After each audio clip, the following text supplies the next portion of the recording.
Hi guys, and welcome back to the second episode of the day from Hell Dominance. Anthony here. Please remember to like and subscribe, and also click that notification bell if you're enjoying what you've seen and if you want to see more. Coming up in this episode, Good Friday and part 2 of the Betfred Super League Rivals round, as we see two big local derbies. In this episode being shown tonight, the reason why I'm bringing it out is because there's been a lot of rugby league this weekend, and there is more to come on Monday. So why not just give you all the highlights that we can and for your enjoyment. Rugby league overload, but in a good way. So we begin today with the first game, and it's a very good one, as the Hull derby, Hull KR versus Hull FC. There's been banter all week between the two games that we're going to show the highlights for, with the Hull derby saying that they're the biggest derby in Super League, while the other game that we're going to show today is saying that they're the biggest derby in Super League. You tell me which one's better. Anyway, here are the teams. Big news for the Hull FC side, as Carlos Tuimavave is back at centre, who has been missing for the last few games. Mitileli Vuli Kijapani drops out of the 17 altogether due to this change.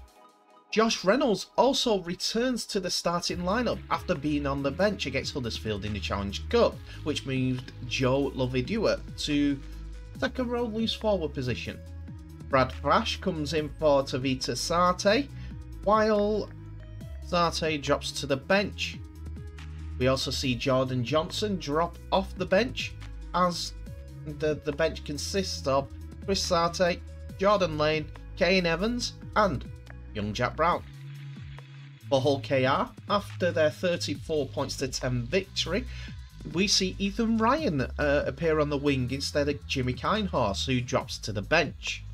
On the forwards, they're missing Mikey Lewis due to the injury sustained in that game against Castleford, so Rowan Milnes and Jordan Abdul, who's promoted from the bench, start at the halfbacks. No change in the pack, but on the bench we see Matty Staunton continue on the bench, Kinehorse as mentioned, Jez Litton and Greg Richards being the last substitute.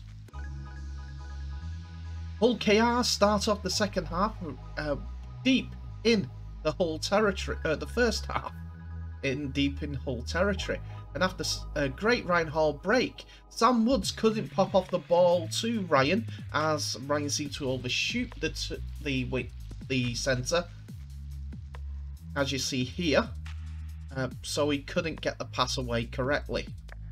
But on the 29th minute, it's Hull KR that gets the first points on the board. After getting a kick away, Lachlan Coote finds Ryan Hall in the corner, who scores the first points of the game for 4 points to 0. This was confirmed by the video referee after the ref sent it up for a try. The try was awarded, but unfortunately, Hull could not make KR couldn't make advantage of it, and it stayed 4-0. And after some great work from Josh Reynolds, he finds that he's on the receiving end of a pass to go in left of the post, which made it 4-all. Luke Gale smashed the post on the conversion, so it stayed at 4-all as we go into half time. Hull did have one more attempt at OKR, that is, try to get back into it. After a great grubber kick, saw Lynette and Kenny Dow both trying to get on the end of the ball, but video referee replays saw that he grounded it on the line.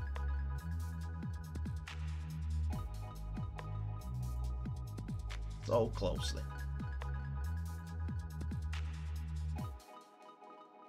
We go into the second half, and it's a scrum move which sees Sam Woods get the ball away to Lachlan Coote, who goes over for the first try of the half.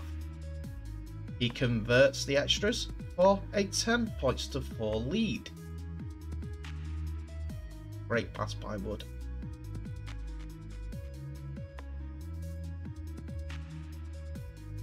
Hull try their best to come back against their rivals, but Ethan Ryan interjects some elusive play into his forte, and he passes inside for Lachlan Coote again to be on support to score the second Hull KR try. Dots down underneath the sticks, which made it 16 points to 4 as he converted his own try. Great footwork by Ethan Ryan. It's so well.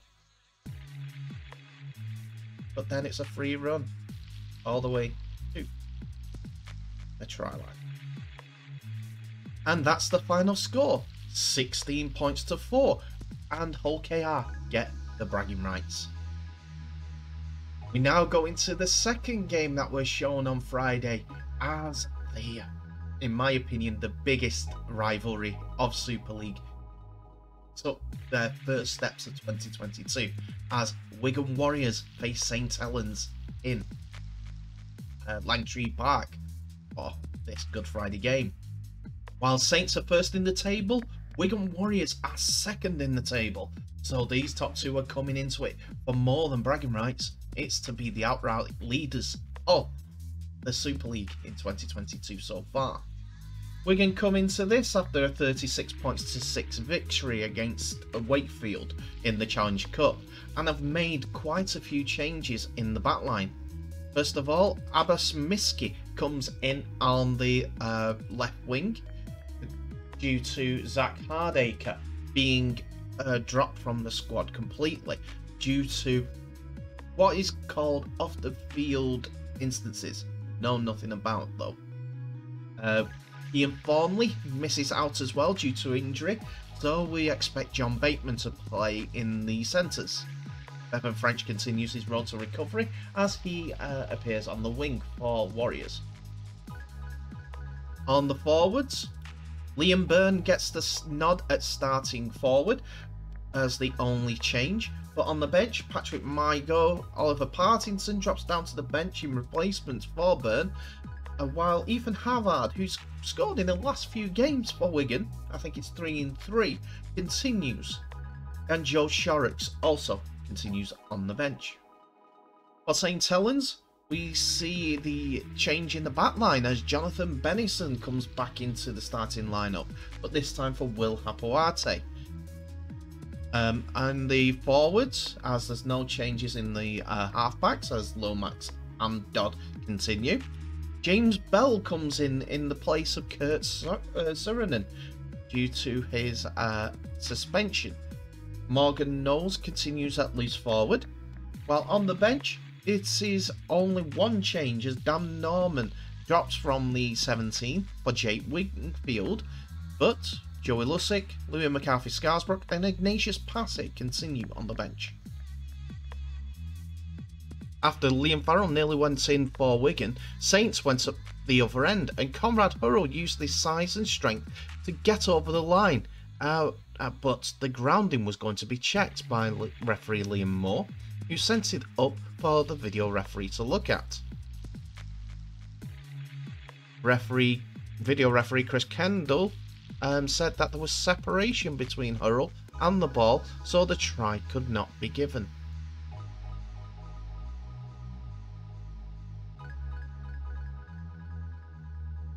Then Saints almost went in again after a pass by Bateman was caught by Joe Batchelor, who raced in to go under the sticks. This was also looked at by the video referee after the referee Moore sent it up to check for a knock-on after saying that he's given a try.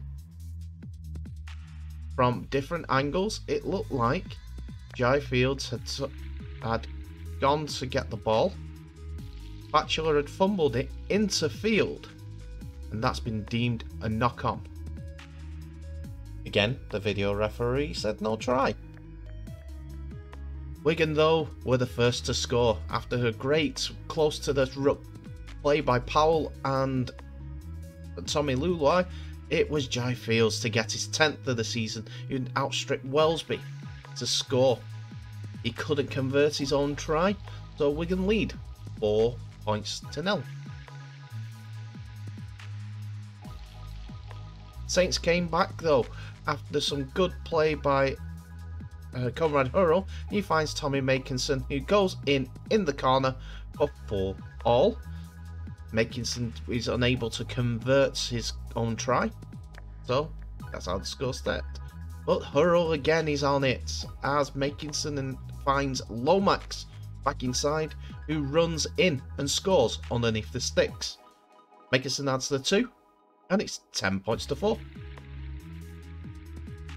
After the second half, it was all Saints again, as Joe Batchel reaches over, and after the video referee checks the grounding, it was initially on the foot of the Wigan defender, he does put it down.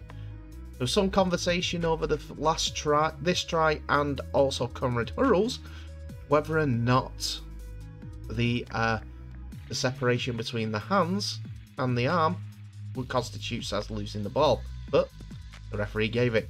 Then Sam Powell did something stupid, which caused a bit of a flare-up between the two teams. You can see there he slammed down on young Benison as he was trying to sit him down. Sam Powell went for 10 minutes, and that'll be sent to the review committee. Watch here. Bang. A bit of a crusher there, a bad one. That could have been a red card. But 10 minutes he got. Then Saints with this 18-4 lead.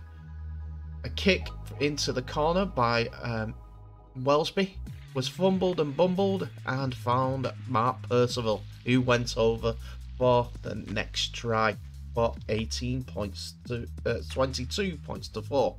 Video referee checked it, and after Abbas Mitski fumbled it, Percival flicked it into his own path a couple of times, grabbed it, ducked around field, and went in for the try.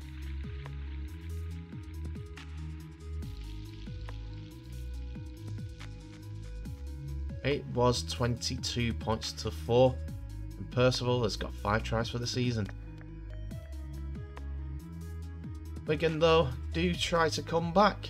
Jai Fields passes out wide to Mitski, who dives over in the corner, but also goes up for a video referee check.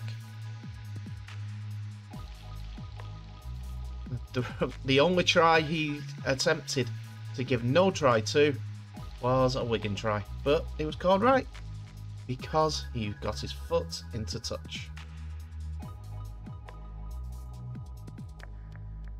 And with a penalty that was kicked over for just before half time by Makinson, the full-time score ended 22-4. And that's it for another episode, ladies and gentlemen. Thank you so much for watching. Please remember to like, subscribe and share this video worldwide, as well as clicking the notification bell for any updates that may be coming your way. So, Hull KR and St. Helens come away with the victories today against their local rivals. Some good games, some good points, but there was also some iffy points if you watched the 2 games fully. I do think that Sam Powell is going to be in front of the judiciary panel and have a 3-game ban. But there were some incidents where Saints got away with a couple of things. For instance, a strip by Johnny Lomax underneath the sticks was given a knock-on by Wigan. Then, as the game was petering out, Jay Fields has got the ball in his hands and Jack Welsby rips it out and knocks it on. But it's given as a Wigan knock-on. I'm not saying this for being biased, but I'm just saying that there was incidents in both senses that really caused the game to be a bit less competitive than what it was, in my opinion. But hey ho. But Hull KR versus Hull, I think the second half was the difference between the two and the way that the two teams can turn up the intensity. Hull KR could and Hull couldn't. But anyway, thank you so much for watching. Share this video worldwide. And I will wish you all the best. Stay safe, and I'll see you in the next episode.